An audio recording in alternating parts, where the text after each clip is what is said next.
दोस्तों, हमारी आज की कहानी है कायर, जो मुंशी प्रेमचंद के द्वारा लिखी गई है। युवक का नाम केशव था, युवती का प्रेमा। दोनों एक ही कॉलेज के और एक ही क्लास के विद्यार्थी थे। केशव नए विचारों का युवक था, जात पात के बंधनों का विरोधी। प्रेमा पुराने संस्कारों की कायल थी, पुरानी मर्यादाओं और प्रथाओं में पूरा विश्वास रखने वाली। लेकिन फिर भी दोनों में गाढ़ा प्रेम हो गया था और यह बात सारे कॉलेज में मशहूर थी। केशव ब्राह्मण होकर भी वैश्य कन्या प्रेमा से विवाह करके अपना जीवन सार्थक करना चाहता था। उसे अपने माता पिता की परवाह न थी। कुल मर्यादा का विचार भी उसे स्वांग लगता था।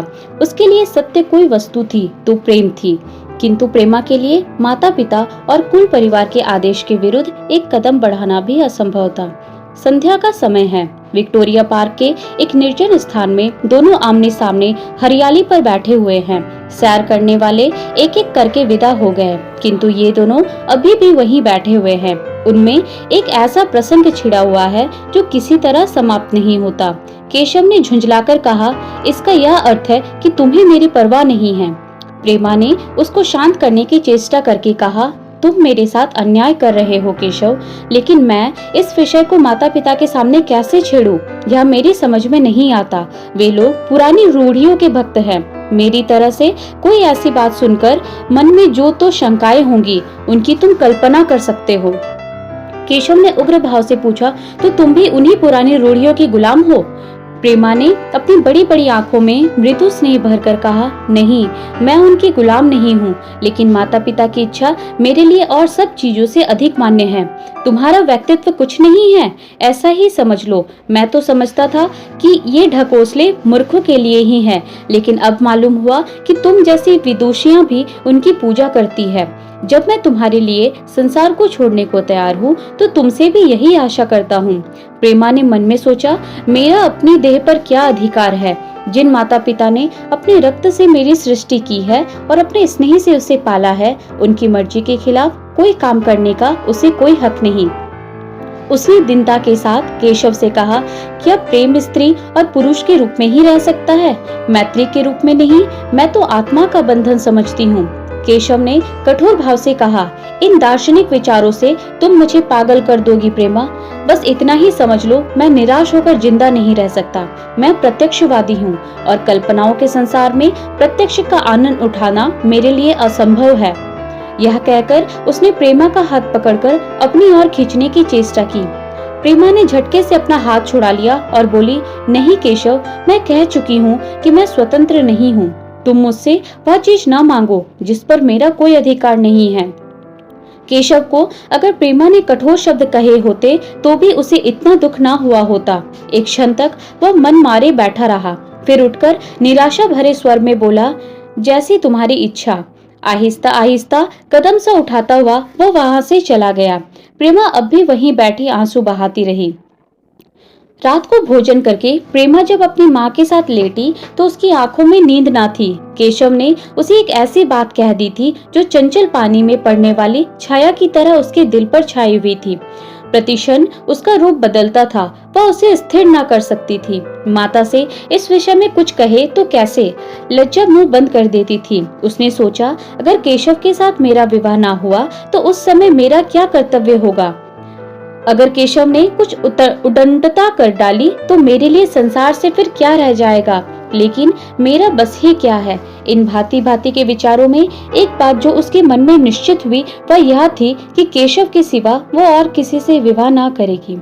उसकी माता ने पूछा, क्या तुझे अब तक नींद ना आई? मैंने तुझसे कितनी बार कहा है कि थोड़ा बहुत घर के काम काज कर लिया कर, लेकिन तुझे किताबों से ही फुर्सत नहीं मिलती। 4 दिन में तू पराए घर जाएगी, कौन जाने कैसा घर मिले। अगर कुछ काम करने की आदत ना रही तो कैसे निवाह होगा? प्रेमा ने भोलेपन से कहा, मैं पराये घर जाऊंगी ही क्यों? माता ने मुस्कुराकर कहा, लड़कियों के लिए यही तो सबसे बड़ी विपत्ति है बेटी। माँ बाप की गोद में पलकर जो ही सयानी हुई दूसरों की हो जाती है। अगर अच्छे प्राणी मिले तो जीवन आराम से कट गया, नहीं रो रो कर दिन काटना पड़ा। सब कुछ भाग्य के अधीन है। अपनी बिरादरी में तो मुझे कोई घर नहीं भाता, कहीं लड़कियों का आदर नहीं, लेकिन करना तो बिरादरी में ही पड़ेगा। ना जाने यह जात पात का बंधन कब टूटेगा। प्रेमा डरती डरती बोली, कहीं कहीं तो बिरादरी के बाहर भी विवाह होने लगे हैं। उसने कहने को कह दिया, लेकिन उसका हृदय कांप रहा था कि माता जी कुछ भांप ना जाए। माता ने विस्मय के साथ पूछा, क्या हिंदुओं में ऐसा हुआ है? फिर उसने अपने आप ही उस प्रश्न का जवाब भी दिया, और 2-4 जगह ऐसा भी हो गया तो उससे क्या होता है? प्रेमा ने इसका कुछ जवाब ना दिया।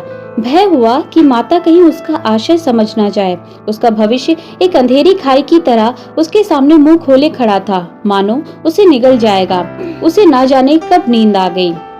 प्रातःकाल प्रेमा सोकर उठी तो उसके मन में एक विचित्र साहस का उदय हो गया था।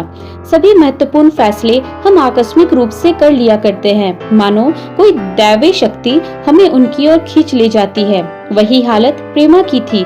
कल तक वह माता पिता के निर्णय को मान्य समझती थी, पर संकट को सामने देखकर उसमें उस वायु की हिम्मत पैदा हो गई थी जिसके सामने कोई पर्वत आ गया हो। वही मंद वायु प्रबल वेग से पर्वत के मस्तक पर चढ़ जाती है और उसे कुचलती हुई दूसरी तरफ जा पहुंचती है। प्रेमा मन में सोच रही थी, मानो यह देह माता पिता की है, किंतु आत्मा तो मेरी है। मेरी आत्मा को जो कुछ भुगतना पड़ेगा वह इसी देह से तो भुगतना पड़ेगा। अब वह इस विषय में संकोच करना अनुचित ही नहीं, घातक समझ रही थी। अपने जीवन को क्यों एक झूठे सम्मान पर बलिदान करे?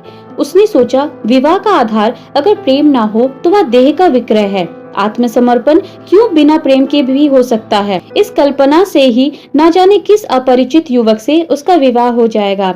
उसका हृदय विद्रोह कर उठा।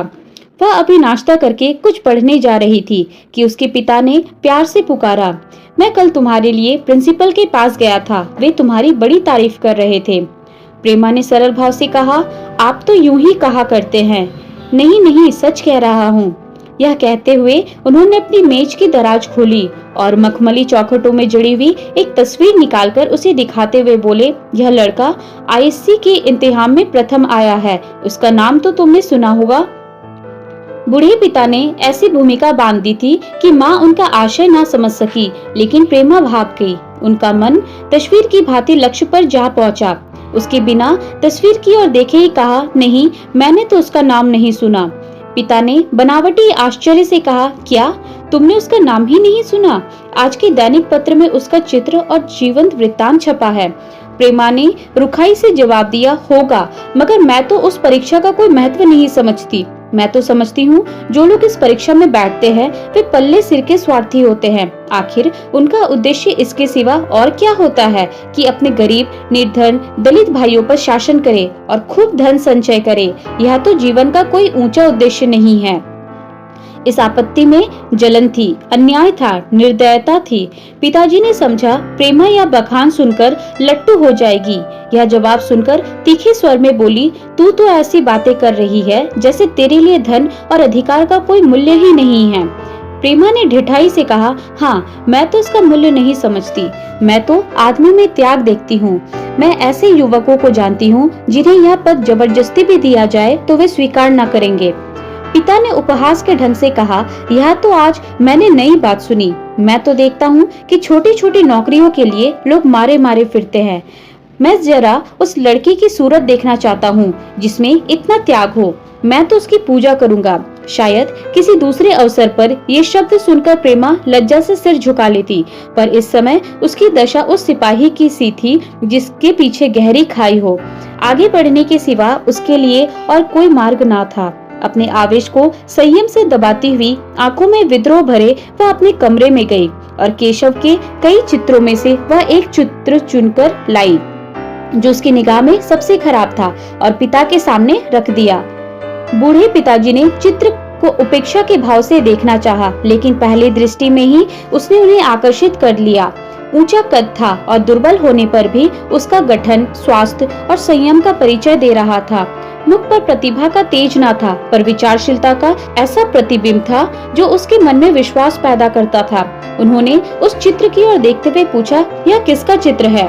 प्रेमा ने संकोच से सिर झुकाकर कहा, यह मेरे ही क्लास में पढ़ते हैं, अपनी ही बिरादरी का है। प्रेमा की मुख मुद्रा धूमिल हो गई। इसी प्रश्न के उत्तर पर उसकी किस्मत का फैसला हो जाएगा। उसके मन में पछतावा हुआ कि व्यर्थ में इस चित्र को यहाँ लाई। उसमें एक क्षण के लिए जो दृढ़ता आई थी वह इस पैने प्रश्न के सामने कातर हो उठी। दबी हुई आवाज में बोली, जी नहीं, वह ब्राह्मण है। और यह कहने के साथ ही क्षुब्ध होकर कमरे से निकल गई, मानो यहाँ की वायु में उसका गला घोटा जा रहा हो, और दीवार की आड़ में होकर रोने लगी। लाला जी को तो पहले ऐसा क्रोध आया कि प्रेमा को बुलाकर साफ साफ कह दे कि यह असंभव है। वे उसी गुस्से में दरवाजे तक आए, लेकिन प्रेमा को रोते देखकर नम्र हो गए। इस युवक के प्रति प्रेमा के मन में क्या भाव थे, यह उनसे छिपा ना रहा। वे स्त्री शिक्षा के पूरे समर्थक थे, लेकिन इसके साथ ही कुल मर्यादा की रक्षा भी करना चाहते थे। अपनी ही जाति के सुयोग्य वर्ग के लिए अपना सर्वस्व अर्पण कर सकते थे, लेकिन उस क्षेत्र के बाहर कुलीन से कुलीन और योग्य से योग्य वर्ग की कल्पना भी उनके लिए असह्य थी। इससे बड़ा अपमान वे सोच भी ना सकते थे। उन्होंने कठोर स्वर में कहा, आज से कॉलेज जाना बंद कर दो। अगर शिक्षा कुल मर्यादा को डुबोना ही सिखाती है तो कुशिक्षा है। प्रेमा ने कातर कंठ से कहा, परीक्षा तो समीप आ गई है। लाला जी ने दृढ़ता से कहा, आने दो। और फिर अपने कमरे में जाकर विचारों में डूब गए। 6 महीने गुजर गए। लाला जी ने घर में आकर पत्नी को एकांत में बुलाया और बोले, जहाँ तक मुझे मालूम है केशव बहुत ही सुशील और प्रतिभाशाली युवक है। मैं तो समझता हूँ प्रेमा इस शोक में घुल घुल कर प्राण दे देगी। तुमने भी समझाया, मैंने भी समझाया, दूसरों ने भी समझाया, पर उस पर कोई असर ही नहीं होता। ऐसी दशा में हमारे लिए और क्या उपाय है? उनकी पत्नी ने चिंतित भाव से कहा, कर तो दोगे, लेकिन रहोगे कहाँ? ना जाने कहां से यह कुलच्छनी मेरे कोख में आई। लाला जी ने भवें सिकोड़कर तिरस्कार के साथ कहा, यह तो 1000 दफा सुन चुका हूँ, लेकिन कुल मर्यादा के नाम पर कहाँ तक रोए? चिड़िया का पर खोलकर यह आशा करना कि वह तुम्हारे आंगन में ही फुदकती रहेगी भ्रम है। हमें इसे स्वीकार कर लेना ही चाहिए। कुल मर्यादा के नाम पर मैं प्रेमा की हत्या नहीं कर सकता। दुनिया हंसती हो हंसे, मगर वह जमाना बहुत जल्द आने वाला है जब ये सभी बंधन टूट जाएंगे। आज भी सैकड़ों विवाह जात पात के बंधनों को तोड़कर हो चुके हैं। अगर विवाह का उद्देश्य स्त्री और पुरुष का सुखमय जीवन है तो हम प्रेमा की उपेक्षा नहीं कर सकते हैं।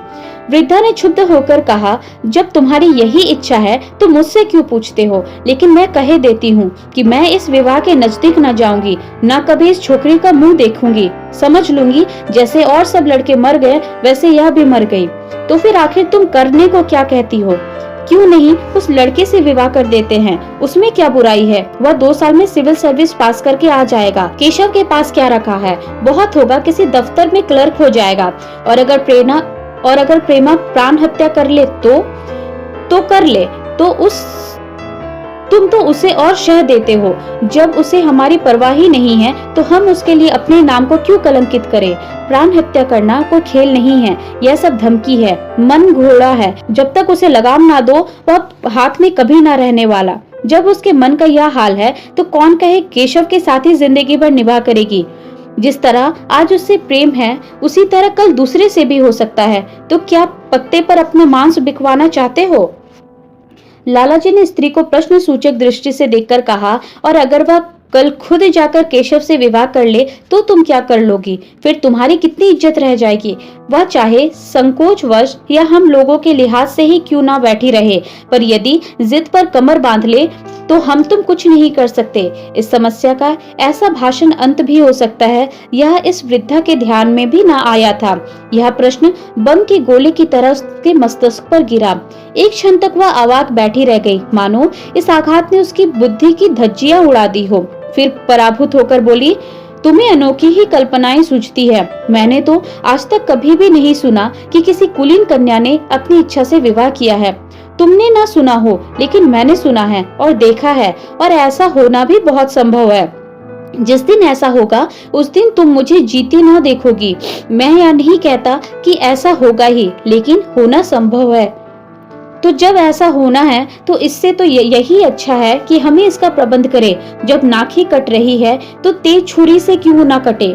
कल केशव को बुलाकर देखो क्या कहता है। केशव के पिता सरकारी पेंशनर थे, मिजाज के चिड़चिड़े और किरपन। धर्म के आडंबरों में ही उनके चित्त को शांति मिलती थी। कल्पना शक्ति का अभाव था, किसी के मनोभाव का सम्मान न कर सकते थे।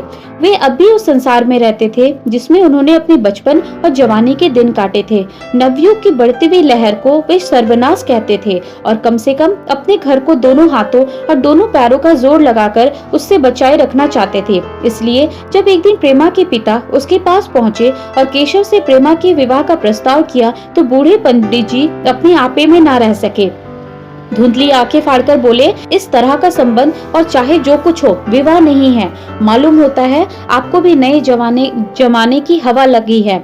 बूढ़े बाबूजी ने नम्रता से कहा, मैं खुद ऐसा संबंध नहीं पसंद करता। इस विषय में मेरे भी वही विचार है जो आपके हैं, पर बात ही ऐसी आ पड़ी है कि मुझे विवश होकर आपकी सेवा में आना पड़ा। आजकल के लड़के और लड़कियां स्वेच्छाचारी हो गए हैं, यह तो आप जानते ही है। हम बूढ़े लोगों के लिए अब अपने सिद्धांतों की रक्षा करना कठिन हो गया है। बूढ़े पंडित जी जमीन पर पांव पटकते हुए गरज उठे, आप क्या कहते हैं साहब, आपको शर्म नहीं आती?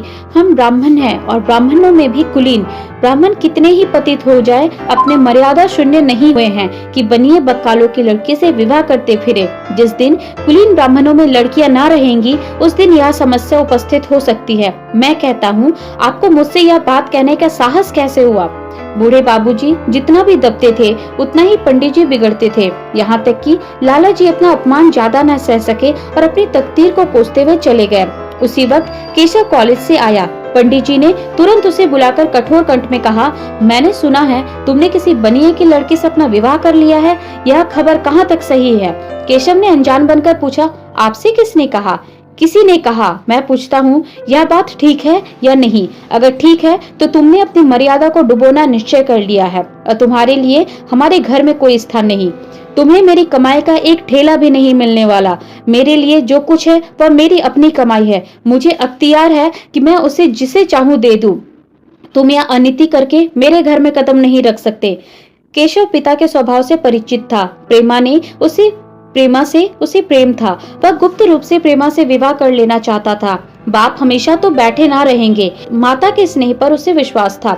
उस प्रेम की तरंग में वह सारे कष्टों को झेलने के लिए तैयार मालूम होता था। लेकिन जैसे कोई कायर सिपाही बंदूक के सामने जाकर हिम्मत खो बैठता है और कदम पीछे हटा लेता है, वही दशा केशव की हुई। वह साधारण युवकों की तरह सिद्धांतों के लिए बड़े बड़े तर्क कर सकता था। जबान से उसमें अपनी भक्ति की दुहाई दे सकता था, लेकिन इसके लिए यातनाएं झेलने की समर्थता उसमें ना थी। अगर वह अपनी जिद पर अड़ा और पिता ने भी उसे अपनी टेक रखी तो कहाँ तक ठिकाना लगेगा? उसका जीवन ही नष्ट हो जाएगा। उसने दबी जबान से कहा, जिसने आपसे यह कहा है वह बिल्कुल झूठ कह रहा है।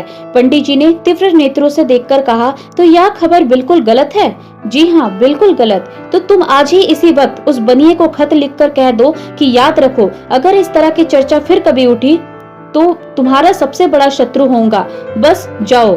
केशव और कुछ न कह सका। वह वहाँ से चला और ऐसा मालूम होता था कि पैरों में दम नहीं रहा। दूसरे दिन प्रेमा ने केशव के नाम यह पत्र लिखा, प्रिय केशव, तुम्हारे पूज्य पिताजी ने लाला जी के साथ जो अशिष्ट और अपमानजनक व्यवहार किया है, उसका हाल सुनकर मेरे मन में बड़ी शंका उत्पन्न हो रही है। शायद उन्होंने तुम्हें भी डांट फटकार बताई होगी। ऐसी दशा में मैं तुम्हारा निश्चय सुनने के लिए विकल हो रही हूँ। तुम्हारे साथ हर तरह का कष्ट झेलने को तैयार हूँ। मुझे तुम्हारे पिताजी की संपत्ति का मोह नहीं है। मैं तो केवल तुम्हारा प्रेम चाहती हूँ और उसी में प्रसन्न हूँ। आज शाम को यहीं आकर भोजन करो। दादा और माँ दोनों तुमसे मिलने के लिए बहुत इच्छुक है। मैं वह स्वप्न देखने में मग्न हूँ जब हम दोनों उस सूत्र में बंध जाएंगे जो टूटना नहीं जानता, जो बड़ी से बड़ी आपत्ति में भी अटूट रहता है। तुम्हारी प्रेमा। संध्या हो गई और इस पत्र का कोई जवाब ना आया। उसकी माता बार बार पूछती थी, केशव आए नहीं? बूढ़े लाला भी द्वार की ओर आंख लगाए बैठे थे। यहाँ तक कि रात के 9 बज गए, पर ना तो केशव ही आया, ना उसका कोई पत्र। प्रेमा के मन में भांति भांति के संकल्प विकल्प उठ रहे थे। कदाचित उन्हें पत्र लिखने का अवकाश न मिला होगा या आज आने की फुर्सत न मिली होगी। कल पत्र लिखे थे, उन सबको उसने फिर पढ़ा। केशव ने पहले उसके पास जो प्रेम पत्र लिखे थे वह उन सबको फिर पढ़ा। उसने एक एक शब्द में कितना अनुराग टपक रहा था, उसमें कितना कंपन था, कितनी विकलता, कितनी तीव्र आकांक्षा। फिर उसने केशव के वे वाक्य याद किए जो उसने सैकड़ों ही बार कहे थे। कितनी बार वह उसके सामने रोया था। इतने प्रमाणों के होते हुए निराशा के लिए कहाँ स्थान था। मगर फिर भी सारी रात उसका मन जैसे सूली पे टंगा रहा। प्रातःकाल केशव का जवाब आया। प्रेमा ने कांपते हुए हाथों से पत्र लेकर पढ़ा। पत्र हाथ से गिर गया। ऐसा जान पड़ा मानो उसकी देह का रक्त स्थिर हो गया हो। लिखा था, मैं बड़े संकट में हूँ कि तुम्हें क्या जवाब दूं। मैंने इधर इस समस्या का खूब ठंडे दिल से विचार किया है और इस नतीजे पे पहुँचा हूँ कि वर्तमान दशाओं में मेरे लिए पिताजी की आज्ञा की उपेक्षा करना दुस्सह है। मुझे कायर ना समझना, मैं स्वार्थी भी नहीं हूँ, लेकिन मेरे सामने जो बाधाएं हैं उन पर विजय पाने की शक्ति मुझ में नहीं है। पुरानी बातों को भूल जाओ। उस समय मैंने इन बाधाओं की कल्पना ना की थी। प्रेमा ने एक लंबी गहरी जलती हुई सांस खींची और उस खत को फाड़कर फेंक दिया। उसकी आंखों से अश्रुधार बहने लगे। जिस केशव को उसने अपने अंतःकरण से वर लिया था वह इतना निष्ठुर हो जाएगा, इसकी उसको रत्ती भर भी आशा ना थी। ऐसा मालूम पड़ता मानो अब तक वह कोई सुनहला स्वप्न देख रही थी, पर आँख खुलने पर वह सब कुछ अदृश्य हो गया। जीवन में जब आशा ही लुप्त हो गई तो अब अंधकार के सिवा और क्या रहा। अपने हृदय की सारी संपत्ति लगाकर उसने एक नाव लदवाई थी। वह नाव जलमग्न हो गई। अब दूसरी नाव कौन वहां से लदवाए। अगर वह नाव टूटी तो वह उसके साथ वह भी डूब जाएगी। माता ने पूछा, क्या केशव का पत्र है? प्रेमा ने भूमि की ओर ताकते हुए कहा, हाँ, उनकी तबीयत अच्छी नहीं है। इसके सिवा वो और क्या कहे। केशव की निष्ठुरता और बेवफाई का समाचार कहकर लज्जित होने का साहस उसमें न था। दिन भर वह घर के काम धंधों में लगी रही, मानो उसे कोई चिंता ही नहीं है। रात को उसने सबको भोजन कराया, खुद भी भोजन किया और बड़ी देर हारमोनियम पर गाती रही। मगर सवेरा हुआ तो उसके कमरे में उसकी लाश पड़ी हुई थी। प्रभात की सुनहरी किरणें उसके पीले मुख को जीवन की आभा प्रदान कर रही थी। बस इतनी सी थी आज की ये कहानी। दोस्तों, अगर आपको मेरी स्टोरी अच्छी लग रही है तो आप हमारे चैनल को लाइक, शेयर और सब्सक्राइब करें। धन्यवाद।